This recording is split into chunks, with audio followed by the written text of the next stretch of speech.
guys, it's April the 8th, 2025, and I hope everybody's been having a wonderful day so far today.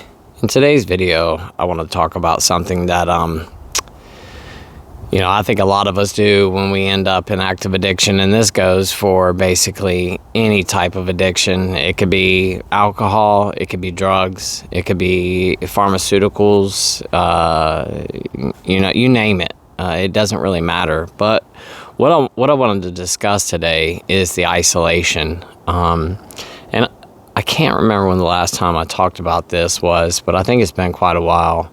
But it's definitely part of what ends up happening to us when we really get deep into our addiction. And the isolation is very real.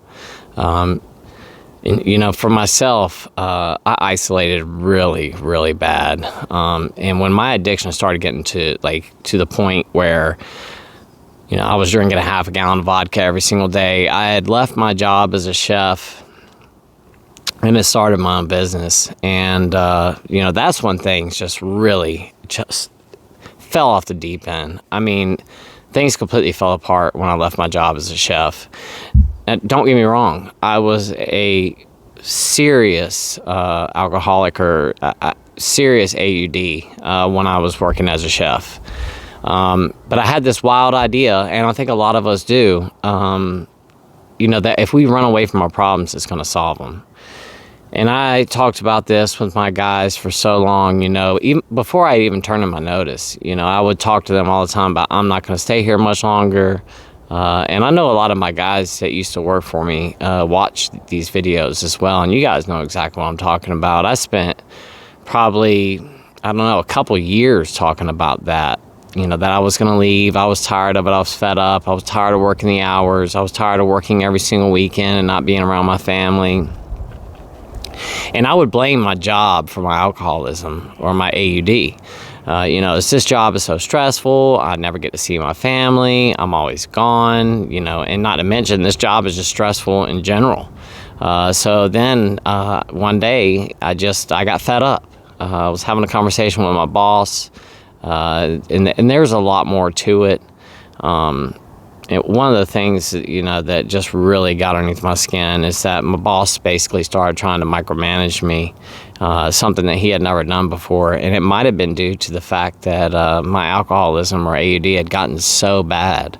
But he really started to put his thumb on my forehead and started trying to tell me what to do and how to write my menus and all this kind of stuff. And I finally went, I've just had enough of it. And like I said, we were in his office one day having a conversation. As a matter of fact, I was having a conversation with him and another one of the members of the club that I worked at. This guy was basically in charge of the food and beverage committee, just a group of members, old people that, that had been working and had been members there for a very long time. And they just, they wanted to run the club a certain way. It was their club. And I can't blame them for, having somebody in charge of it. And this guy had owned a bunch of restaurants and actually owned 2 restaurants. One of them was in Naples, Florida, at the time. He's been deceased for a while now. I think about 3. Actually, he passed away right when I got sober. I remember I was working that summer, and I got a phone call from his wife because she wanted me to prepare the food for his funeral.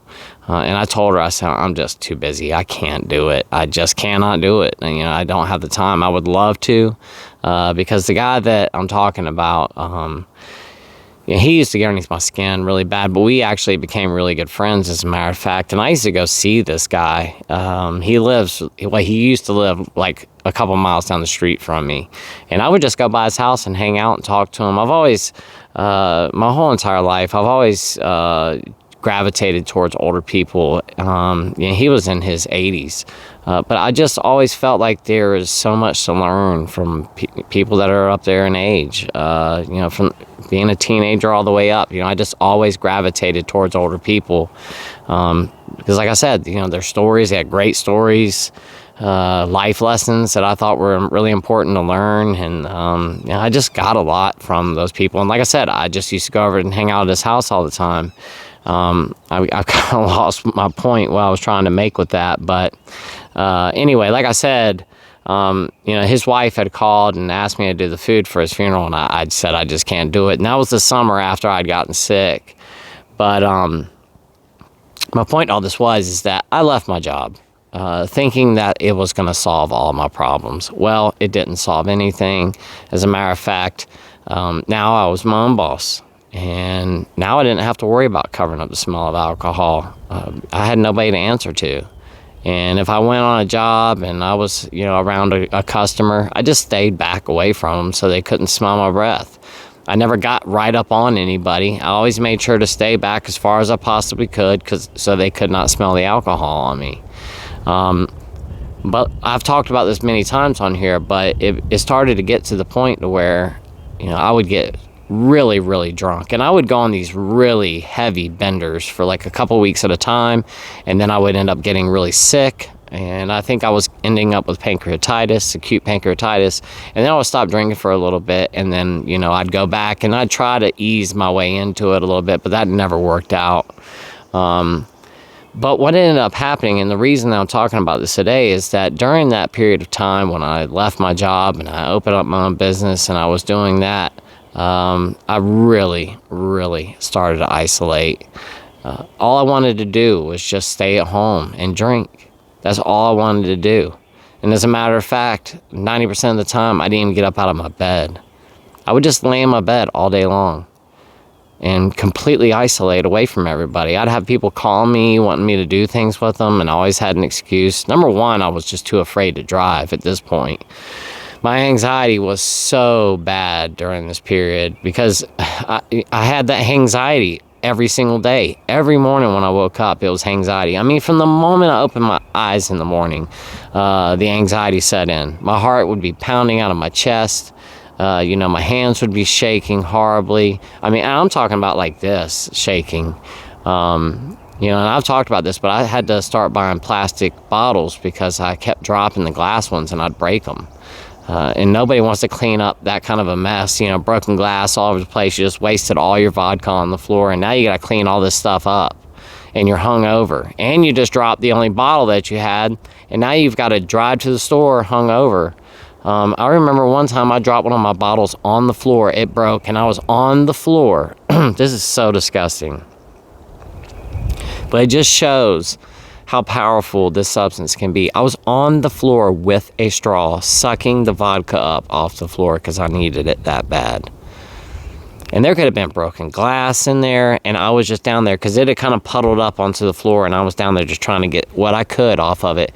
I was down there with credit cards trying to scoop this stuff up and to put it in the glass. It had dirt and dog hair and all kinds. Oh my gosh. Just even thinking about that makes me nauseous. But like I said, the point of this video was the isolation. I stopped hanging around with anybody. I used to get phone calls all the time. People wanted to come by and see me, or people wanted me to go hang out with them. I'd say no. I never went and hung out with anybody during that period of time. All I wanted to do was just lay in my bed all day long and drink. I would get my bottle, put it beside the bed. I'd have a half a gallon of liquor sitting right beside the bed. I'd have a 2 liter of a Sprite or a bottle of cranberry juice.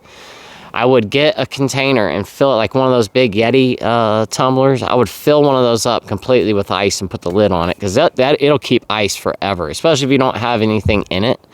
If it's just ice, it'll stay ice forever. So I'd fill up one of those big 32-ounce tumblers full of ice, put the lid on it, keep that beside the bed. I always stirred my drinks up with a straw or either a spoon. So I'd have one or the two of those laying beside me. And I used to drink my liquor with a straw most of the time. I just found that it was easier to get down. I could drink it a lot faster if I had a straw in there. Why? I don't know. I just always drank with a straw. So I'd have my straw and I'd mix up my drink and I would just lay in my, and I think this is another reason why too, because I could actually lay in my bed and drink my liquor drink without having to tip the cup and pour it on myself. If I had the straw in it, I could bend it, and I always had to have the bending straw like they give you when you're in the hospital. So I'd have that bending straw in there and I could bend the straw over like this, so I could just lay in my bed and just sip out of my drink and then set it back over on the side on the nightstand. And that's all I wanted to do. Just lay in the bed all day long and watch YouTube or Netflix and drink and get as drunk as I possibly could.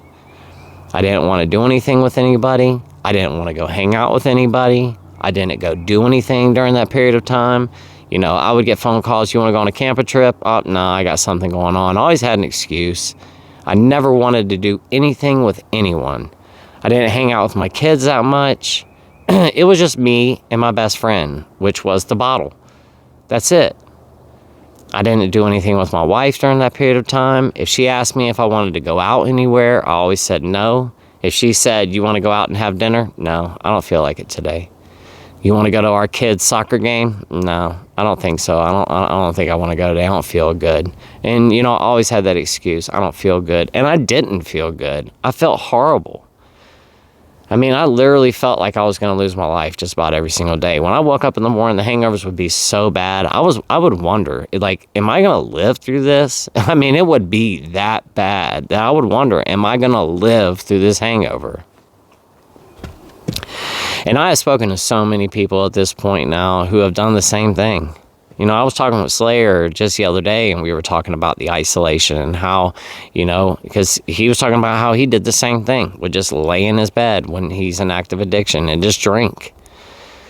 You know, it's just so sad when we get to that point where we don't want to do anything else except use our drug of choice, whatever that is, or whatever, you know, if it's food or gambling or whatever, and that's all we want to do. You know, if it's food, we just want to hang out and eat the food all day long, or we just want to drink our alcohol, or we just want to take our pills, or whatever it may be. But that's all we want to do is just stay home and use. You know, when we're younger and we first get started, you know, we want to go out and have a good time, party. I mean, especially with alcohol. You know, everybody's out. Especially in our 20s, our early 20s and our teens, you know, all of our friends are going out and partying. Everybody's experimenting. Everybody's learning about all these things. Everybody's having a good time, and everybody's doing it. So it's acceptable. It's okay. But then we start getting into our late 20s, and a lot of our friends, they start to slow down, stop drinking. You know, they might just drink on the weekends or once a month. And I would see those people, and I was just talking about Slayer about this just the other day too. I used to be so jealous of those people. The ones that only drank on the weekend. The ones that used to look at me crazy when I'd show up to their house on a Wednesday night stumbling all over myself. Or I had to show up for some church event or whatever it might have been, and I was drunk and they're sober and they're looking at me like, what is wrong with you, man? And these are people I've known my whole life, basically. And you know, they've slowed down. They stopped. They grew up. I didn't grow up. I stayed that teenager my whole entire life. And I think that's one of the things that led to me isolating so much. I was so jealous of those people that had gotten their lives together, had slowed down or stopped drinking. They were living their best life. I wasn't. I was miserable. Absolutely miserable. I hated my life. I didn't know what to do. I didn't know where to turn. I didn't know how to stop. I was so embarrassed of who I had become. I was so ashamed, so guilty of what I had done, who I had become, the money that I wasted on alcohol. I was so ashamed of the fact that in order for me to get up out of the bed in the morning, I had to mix a drink and drink multiple mixed drinks just to get up and move around. I couldn't even go about my day. I mean, alcohol was involved in every single aspect of my life, and I mean every single aspect of my life. And like I said, I isolated completely. I separated myself from my family. I separated myself from all of my friends. I stopped talking to everybody. All I wanted to do was stay at home and drink. That's it. I didn't even want to have to go to the store to buy my alcohol. That's how much I had isolated. I was afraid to drive to the store just to get my bottle of booze. So then it got to this point where, you know, I would call somebody and be like, hey, can you come pick me up? And I'd have friends come and grab me, and I'd, you know, get them, I'd tell them that I couldn't drive that day or whatever, and I'd get to the liquor store and I'd buy up enough liquor for the week, and I knew right then I didn't have to go anywhere else after that. Or if I did drive to the store, or I'd get my wife to give me a ride to the store or whatever, but I would go to the store, get my booze, and I'd stock up for the whole week, and I didn't have to go anywhere else. And then it came to the point, like I said, I was running my own business during this period of time, you know. If it was a rainy week, because I worked outside, oh man, get ready, because that's when I knew. I would watch the weather and be like, oh man, it's supposed to rain all next week, and I can't work in the rain. So you know what that means? I'm just going to lay around and get smashed all day long and not speak to a soul. And if I did talk to anybody, I was so mean to people and so rude, because I just wanted everybody to leave me alone. I didn't want to talk to anybody anymore. I was so ashamed of myself. And like I said, I treated everybody horribly because I just wanted them I wanted them out of my life. I was so ashamed to even speak to anybody. I didn't want to have to explain myself because I couldn't go 10 minutes without mixing another mixed drink. And I couldn't spend any time with anybody because I would get so drunk to where I would just pass out. So all I wanted to do was just stay home, lay in my bed. I was right where I needed to be because I could drink to the point where I got blackout drunk and then I could fall asleep in my bed. And when I woke back up again, guess what I did? Went right back to it all over again. All I did was drink, sleep, and that's it. And spend the majority of my time in the bathroom. Like I said, running away from your problems doesn't solve anything. They're still there. I was too afraid to face my problems. And look where it got me. It didn't put me in a good place. You know, here I am dealing with all of these health problems because I was afraid to face my problems. I was afraid to look them in the eye and take them head on. And when we get sober, we can actually do that. We can actually address our issues in life and take care of them. We can be so much more productive when we're sober. It's like I was just talking about yesterday. I mean, we can get so much more done. You know, if anything, I don't lay in the bed all day long. I don't spend all of my time isolated in my house laying in the bed. When my phone rings now, I answer it. I never answered my phone before. I would look and see somebody was calling me. I'd look and I just would hit silent. I don't want to talk. Because I knew 99% of the time I would be slurring my words. People knew as soon as they got on the phone with me that I was wasted. Everywhere I showed up, I embarrassed myself. And that's one of the reasons, too, that I just started to isolate, because anytime that I went anywhere, it was an embarrassment, and I couldn't remember what I'd done. So I just said, you know what, I'm just going to start staying home from now on. I'm not going anywhere else, because every time that I do, I either end up getting in trouble or I embarrass myself. I've got to hear about it for the next 6 months, about how wasted I was. I just got tired of hearing it. So I just stayed home. I didn't want to deal with a soul anymore. It was just me and my best friend in the house, laying in the bed, and that's it. And that's all I wanted to do. So guys, if you're looking for a reason to stay sober today, you know, that bottle's been calling your name. Do you really want to go back to that life, laying in the bed or sitting on your couch all day long, mindlessly just flipping through the channels because nothing even like appeals to you anymore? You don't even care about life at all. All you care about is getting intoxicated. That's it. That's all your life becomes. Do you want to go back to that life again? That every single penny that you have goes to booze or cigarettes or mixers? You know, it's just like I was talking with Sarah about this just the other day, you know, how we think we forget about all of the money that we spend on other stuff, and it's not just alcohol. You know, we just blow money when we're in active addiction. You know, we've got to buy the McDonald's or the Wendy's or whatever fast food because we're so hungover we can't make anything to eat for ourselves, and we eat horribly. And then you got to have money for the Gatorades and the Red Bulls and the Tums and the Goodies powders and the Advils, and because you always forget your Advil, so you got to stop by the gas station. They sell the little 4-pack of the ibuprofens that cost like $10. You got to grab a pack of those, and you got to grab 2 Gatorades to make it through the day, and you need a a thing of Mentos or the Altoids or some chewing gum so you can mask the smell that's on your breath. And then you got to grab a couple of Deuces or the big tall boys just for your ride to work or, whatever. You got to make sure that you got your arsenal ready and then your cooler, or at least I did.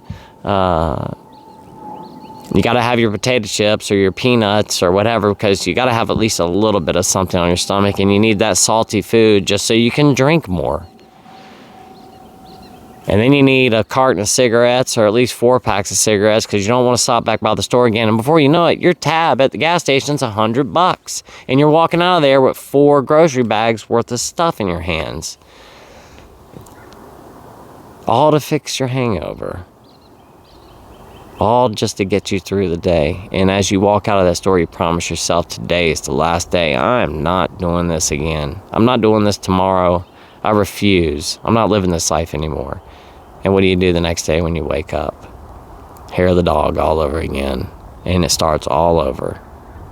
You're back on your way to work, stopping by the gas station, getting 2 Red Bulls, 2 Gatorades, all the same stuff all over again. And that pack of ibuprofen because you forgot your ibuprofen at the house again. And you've got a pounding headache, so you've got to have it. But back to the isolation, guys. I'm sure there's so many of you out there watching this right now that can relate to what I'm talking about. Did you isolate when you got in your active addiction? You were really deep in it. Stop talking to people. Stop talking to your family. You feel like every time that they call you, they just want to give you a hard time. So you stop talking to everybody. You completely pull away from every person who loves you in your life because you're so ashamed of how bad your addiction has gotten. And if you've gotten sober right now, just think about how much better your life has gotten now. You don't have to stop by the gas station and spend $50 every single morning just to make it through the day. You can make it through the day with nothing. You might need some water, something to eat for the day, but that's about it. That $20 that you've had in your wallet and in your purse, that $20 that you've had for the past month now because you didn't really have any reason to spend it. It's just insane. But anyway, guys, like I said, let's not go back to that isolated life where we're not speaking to people anymore and we're pulling away from everybody because of our shame and our guilt.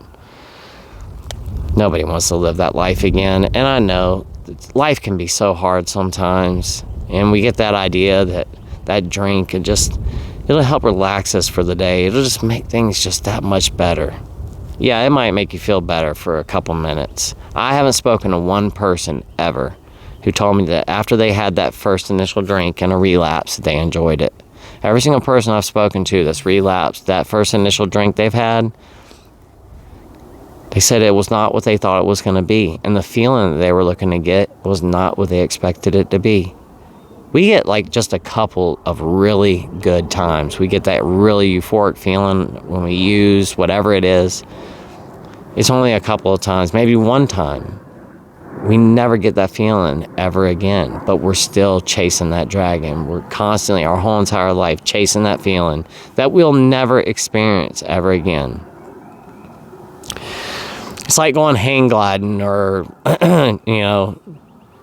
parachute diving or something like that for the very first time. It's going to be so crazy the first time you do it, but after that, you know what the experience is like.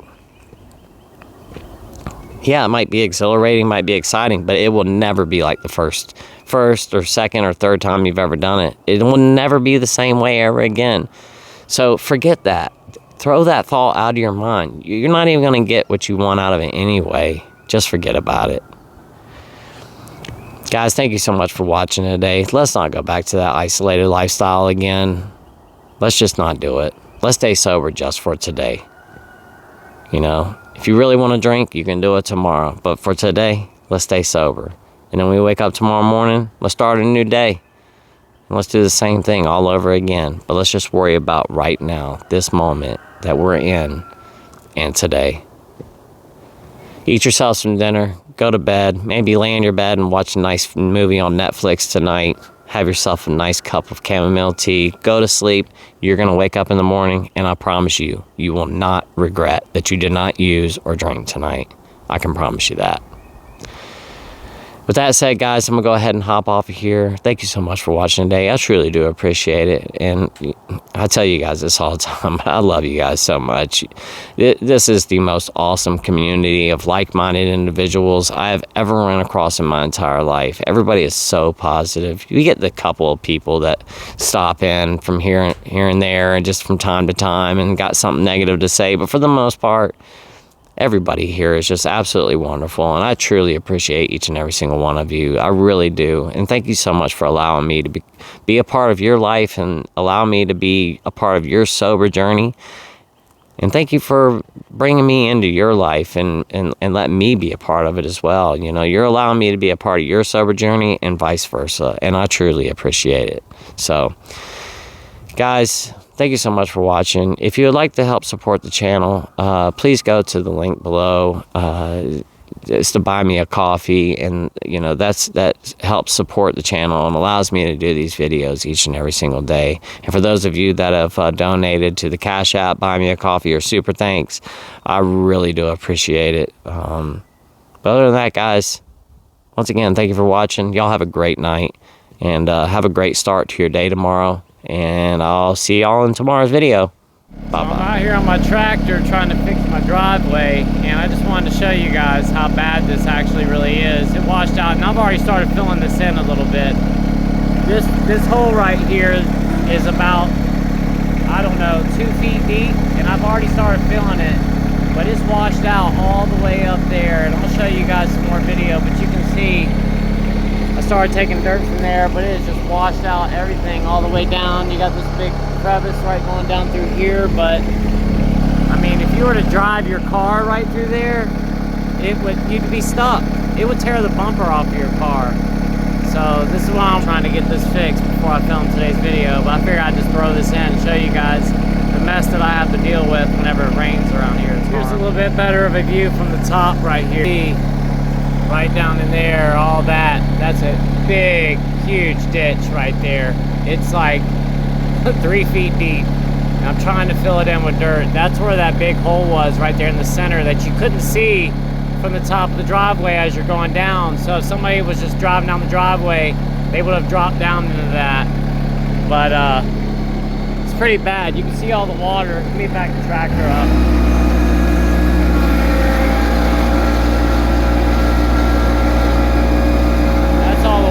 Sitting right there inside of one of our places that we let the water end up at. It's supposed to wash out in the woods right there. And my neighbor's been trying to push the dirt back, and we're still working on it, but every time it rains this fills up with water, so we just haven't had an opportunity to do it. That water's about 3 feet deep, so it's a mess. This is constantly a mess, but I'm gonna finish this up and then get to filming today's video.